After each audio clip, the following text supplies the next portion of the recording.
When a Yid wakes up in the morning, the first thing he says is Moida Ani, thanking the Rebbeinu Shalom that Bechem L'Rabba, he returned his neshama to him.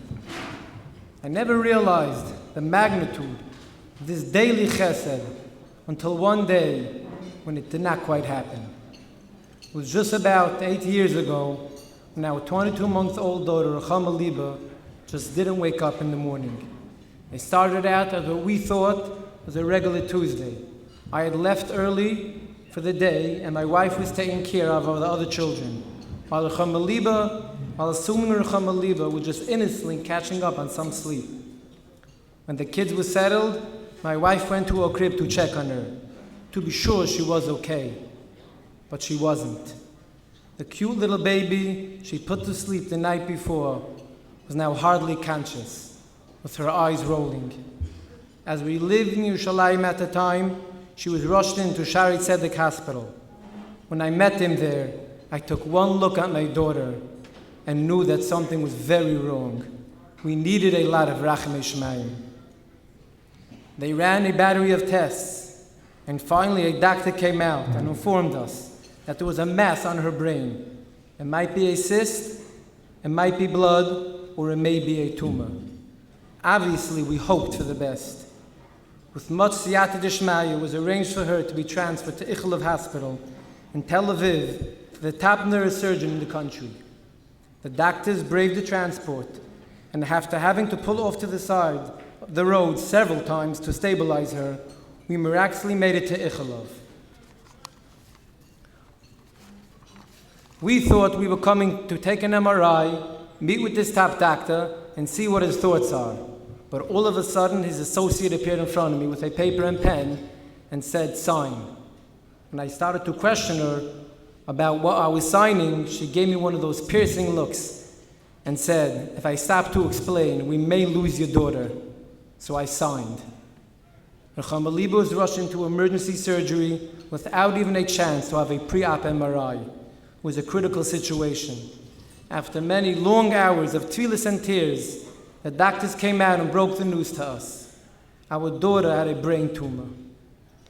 Hey Av, Tovshin Samaches, was a day that will be etched in our minds forever. But it was also a day when HaKadosh Baruch Hu set us on a journey with many ups and downs, many twists and turns, many nisim, and much siyata d'shmaya, a journey that we still continue to travel. We moved to Lakewood after that initial surgery, and since then, Chai Lifeline has been at our side, traveling this journey with us. When crisis hits, when a child is diagnosed with a life-threatening illness, there's an overwhelming feeling of life as you knew it, falling apart in front of your eyes. I remember a specific moment right before my daughter was beginning treatment. I came out of a visit to a doctor with such a heavy heart, as I tried to imagine the ramifications the situation would have on each member of our family and on the family as a whole. Obviously, our daughter needed a refuah, and that ultimate Yeshua was in the hands of the Reifei Choyle Amma Yisrael. But alongside that, there were many worries. There was the worry that the Choyle should have the strength to endure the treatment and all that it entails. There was the worry that the other children should be well taken care of, that their needs should be met both physically and emotionally. This is not a simple task when parents are in and out of the hospital and are sometimes away for extended periods of time. But that's where Chai Lifeline comes in. Chai Lifeline is not just a name on a banner. It's a network of incredibly devoted individuals who spend most of their waking hours using their hearts and minds to ease the burden of Chaylim and their families. The famous last words of our case manager Nomi Stavsky are as follows.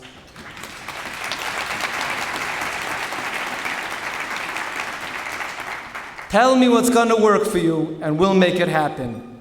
Although making it happen always comes across as seamless and effortless, we know that it's only because of the entire team that's behind the scenes, ensuring that all details of all the arrangements run smoothly. Maharal says that the word Nisayin is Meloshen Nes, a miracle. because it takes a miracle to withstand any Nisayon. Anyone who has gone through illness or any kind of crisis will attest that in such a situation, it truly is miraculous to be able to maintain a family's balance, to maintain a normal schedule, whether in koil or at work, and simply to maintain your sanity. Chai Lifeline is an organization that realizes that the only way to help a family cope with abnormal circumstances is by providing them with as much normalcy as possible.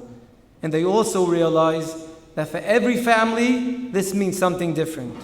We were always amazed how Chai Lifeline never came and told us what they thought we needed.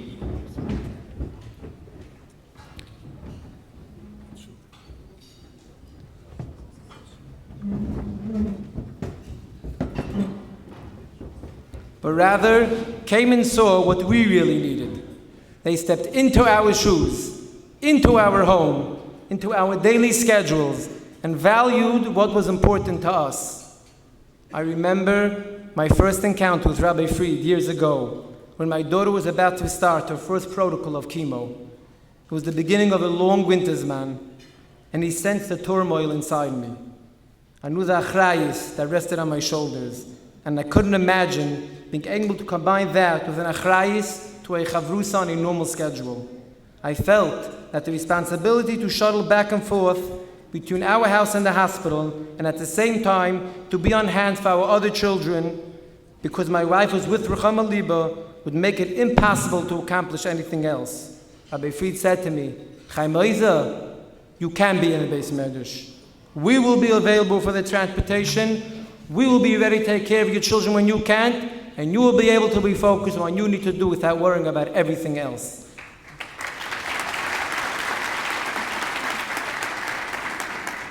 When it comes to Chai Lifeline, there's no manual that they come with, there's no protocol that they follow, and there's no such thing as we don't do that. It's completely personalized and tailor-made to meet each family's needs. Chai Lifeline takes on the type of situation where many factors cannot be changed, but anything that can be changed, anything that can be worked around, anything that can make an unbearable set of circumstances a bit more bearable, they will do. As my daughter once said, only Hashem can take away my pain, but Chai Lifeline and Camp Simcha make it easier for me to handle it. Imagine the relief my wife felt while sitting in the hospital for 12-hour treatments, knowing that the other children were being well taken care of by dedicated volunteers, volunteers who have literally become part of our family.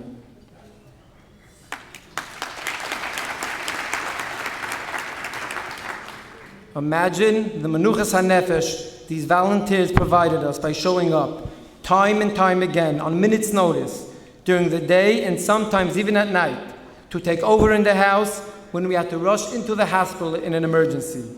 Imagine the joy they brought our children by bringing them special Erev Yom Tov packages with notes signed in our names so that they would feel we were with them during times when writing such notes was way beyond our ability. Obviously, the kids would rather have their parents at home, but with chachma and understanding, these Chai Lifeline girls really eased pain. A few years ago, Ruchama Liba developed an acute infection and went into septic shock. B'chazdei Hashem, she pulled through, but it was a long and grueling recovery. When she finally arrived home, it was extremely challenging. She was so weak, she was completely immobile, and even the slightest bit of noise irritated her. Coming to the rescue as always, our case manager hired a girl to come to our house every morning from 7:45 to 9 o'clock to give Ruchama Liba the full-time care she needed, away from the regular lebedekite of the morning routine.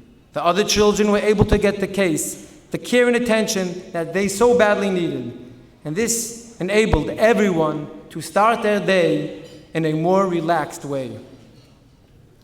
A couple of months ago, there were some complications, and Ruchama Liba had a few crises in a row, where she had to go into the emergency room each time.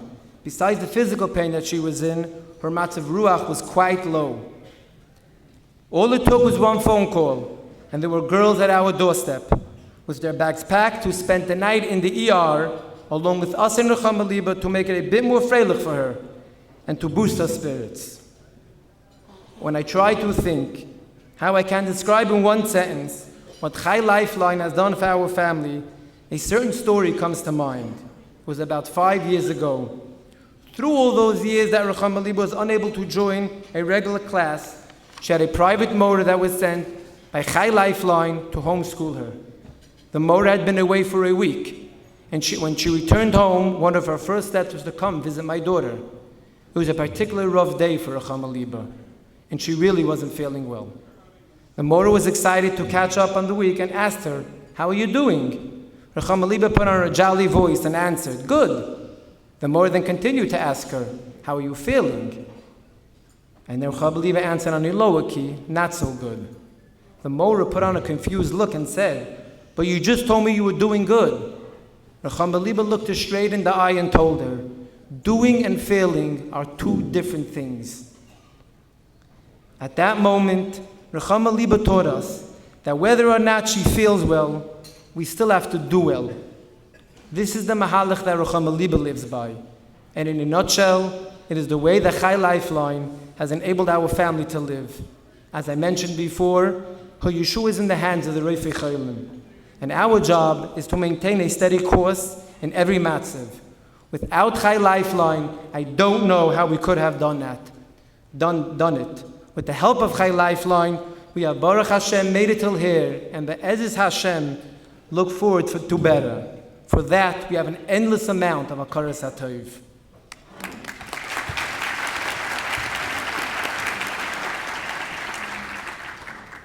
We all know the Medrash about why Moshe Rabbeinu was chosen to be the Manhig of Klal Yisrael. It happened while he was Yisro's shepherd. A little goat ran away, and Moshe chased after it. When it came to a spring of water, it stopped to drink, and Moshe caught up with it.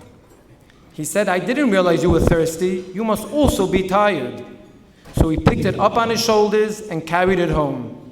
The care that he showed to that little goat proved that he was fit to tend Hashem's flock, the Tzoyin Kadoshim. Listen carefully to what the Medrash says about Moshe. When he saw the goat drinking thirstily, he realized that it must also be tired. He saw past the surface to the underlying need. What did he do? He picked up the tired goat and carried it on his shoulders. That is leadership. This very accurately describes Chai Lifeline as well. They look at a family in crisis and don't just see a sick child. They see past what meets the eye, the invisible needs, the hidden concerns, the buried tension, and above all, they see a very tired family. And they pick that family up on their shoulders and carry it through the difficult time.